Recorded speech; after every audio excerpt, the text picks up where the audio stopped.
Midoriya stood where he sat, you going the same but holding your heart. Midoriya, please be careful. That's one of his men. Midoriya looked back, seeing your scared face. He looked back at the man. His black hair contrasted with his bright blue eyes. The scars around his body made him look scary. Midoriya had never seen nor heard of this man till now. Midoriya was cut off by an arrow that grazed his cheek. You two aren't going anywhere. He spoke, his bow in hand. She's coming with me. He spoke, Midoriya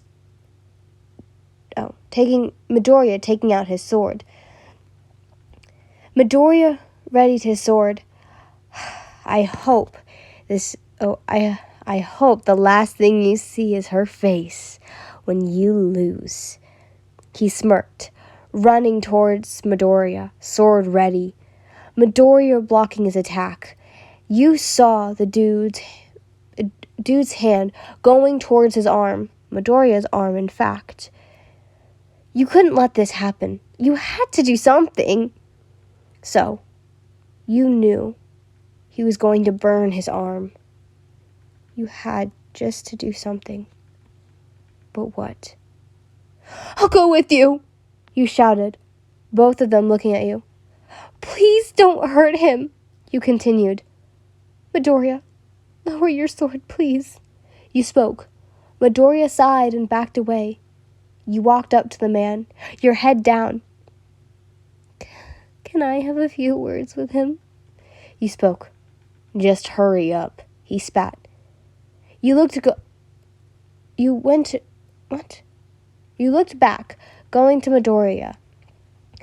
I'll be back. Just keep the necklace with you. You spoke. Well, you whispered, sorry. And then kissed his cheek. He nodded, knowing probably what you would do. You walked back to the man. It took you long enough. He spoke. More of a scowl coming out, though.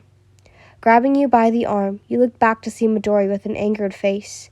Midoriya did know what your plan was. You were going to teleport back to him after a couple of miles. So, Midoriya packed up and started walking the opposite way. But after some time, maybe around 10 minutes, you didn't teleport back. Midoriya had now been running the way the man went. It felt like forever till an arrow came his way. Midoriya dodged and brought out a sword. Where the hell is she? The man yelled. What? Midoriya asked. Blue fire shot at Midoriya. She's gone, and I know you had a plan with her, he shouted, swinging his sword at his face.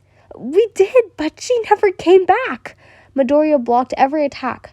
The two continued to fight or block till Midoriya tripped. I realize you never knew my name. He had his sword up to Midoriya's throat. The name's Dobby. The man smirked before Midoriya felt a burning sensation on his arm. He screamed as his arm was being burnt, till it started to glow. I guess my rescue has come. Midoriya kicked Dobby in the crotch. Before fading away, Midoriya looked around. He was on a bed, but there was a problem. The roof and the room was just space. The room had been all purple with purple accents and gold to accomplish it. Lights floating within the air as what he assumed the floor looked like complete space. He looked around, seeing space on the floor as well. Okay. He then placed his foot on the ground. It seemed like it was just water. He walked to the door, opening it, to see a staircase going down into a floor. The staircase that led to what looked to be a ground floor was delicately beautiful, with lilac and hydrangeas scattered around the palace, what looked to be, lights also afloat. Stairs that looked to go through nowhere, and also windows. Chandeliers and glass everywhere, and stars that shine brightly. It was definitely brighter than the room he was in. He walked through the building, sometimes going to the same room. He didn't even know where the heck he was till he found a huge door, like 20 feet tall. He reached the doorknob and turned it to see a huge library. This library looked to go up and up into space until nothingness could be seen. Books of all shapes and sizes could be seen, with planets that looked to be around the place. And there looked to be no end to it. It seemed to go on forever, seeing you go through several books. "Midoriya, you're awake!" You came down to him. "You've been out for several years." He then paused, dropping the book in hand. "What if the magic that brought you here did this? What if I hurt you?" You worried, looking over his body. "Also, I tried to make best that your burn was healed." You checked his arm. "I'm fine, no worries, but how long did you say I was here? Wait, how about the real world?" he asked. "Oh, real world? Only a few days." You sighed. "Oh, I was thinking the opposite." Midoriya sighed, revealed that he wasn't in here for several days. Midoriya then looked at a huge painting. There was a castle near the moon. This castle was giant and had many floors and stories, with stars bubbling around it, and the castle looked to be a brilliant star. "Is this where we are?" he asked, looking at it. "Yes, and what the temple looked like before I was gone." Midoriya then looked at you scared. "So you're telling me that fit on the mountain?" He spat. You laughed as a behavior. "Yes, with the help of me." You giggled. "See, I forgot I made this place in space." You spoke. "See, I made sure he couldn't find this place." You sighed. "Could you tell me more about he?" Midoriya asked, still confused as to who this person you feared so much.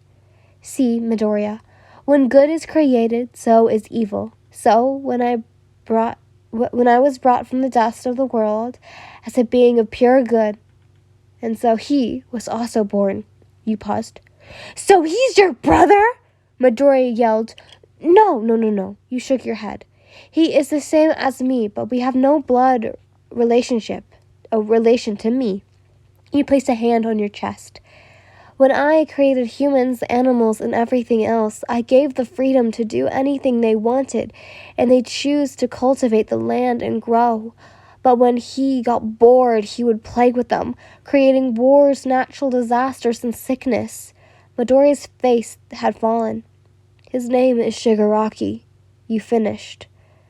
You both froze when the space became cold and clapping could be heard. "Seems like I finally found where you hid for so long." You froze as you saw Dobby and Shigaraki. This time, he had white hair.